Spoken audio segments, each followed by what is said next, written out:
Hello, friends and family, and welcome to the Fitness and Hip Hop Podcast. Now, the purpose of this podcast is to fuse my love for fitness and hip hop into holy matrimony. So, if you love fitness and hip hop with a little controversy, this is the podcast for you. So, let me set the stage for why I love fitness, and then we'll talk about hip hop. It all started when I was a young kid growing up. For the longest time, I was called Little Man, and it drove me crazy because I didn't see myself as little. I just saw myself as me, and I really didn't feel the need to compare myself to others. But that was until I entered high school. It was in 9th grade that I realized that I literally looked up to everyone, and not in the admiration sense, but physically looked up to everyone. That's when I decided if I can't grow up, I'm gonna grow out. And I started lifting weights in my basement in Delaware, my 9th grade year. Now, I had the perfect setup because my stepfather at the time was a bodybuilder of sorts, and he stood over 6 feet tall and was literally all muscle. Now, I never trained with my stepfather, but he did show me proper form and technique. From that moment on, I was hooked to fitness. Now, we'll talk more about my fitness journey at a later date, but for now, let's move on to hip hop. Now, around the same time, I also got into hip hop. But I must state for the record that I do have an affinity for 70s music and soft rock. That which I got from my biological father, because he did listen to nothing but that. Oh, and also reggae. He was a huge reggae fan. And I am also a huge reggae fan too. But I love my 70s music, and I love my soft rock. But back to hip hop. It was around 95 when I heard of this cat named Tupac. And his music, for some odd reason, just resonated with me, even though my stint in the projects, or ghetto if you will, only lasted around 8 years. And from the time I left the projects, I've lived in such states as Nebraska, Delaware, Maryland, California, and even Germany.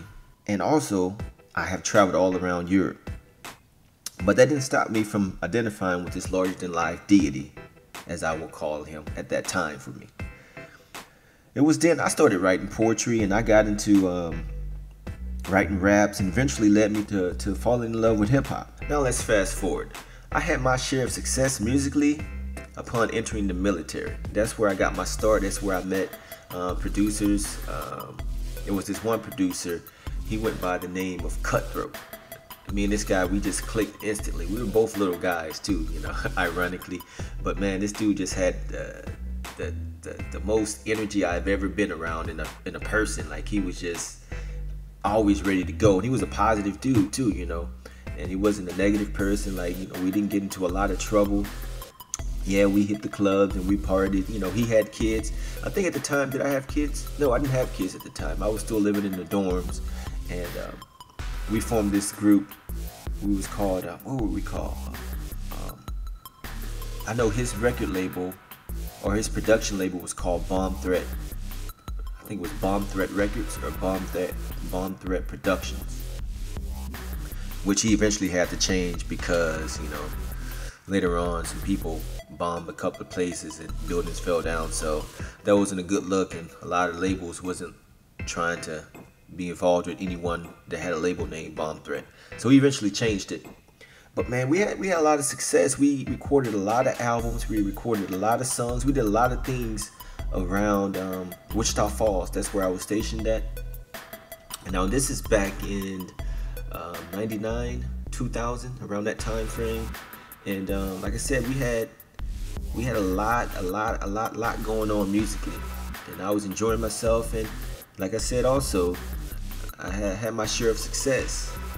But to make a long story short, fame just proved too much for me.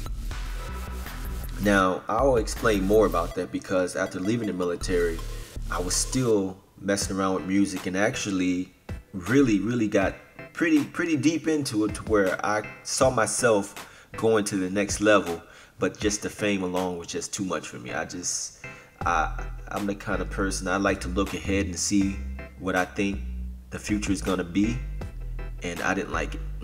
So I eventually traded in my microphone for a wedding ring, which I already had, but I actually started really honoring the wedding ring and really paying attention and focusing on my family.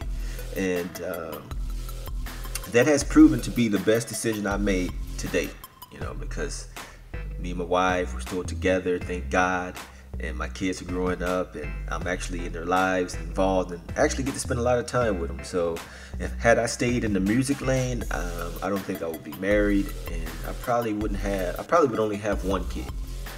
But that being said, I still love music, and I still love hip-hop, and so basically from the time I was in 9th grade up until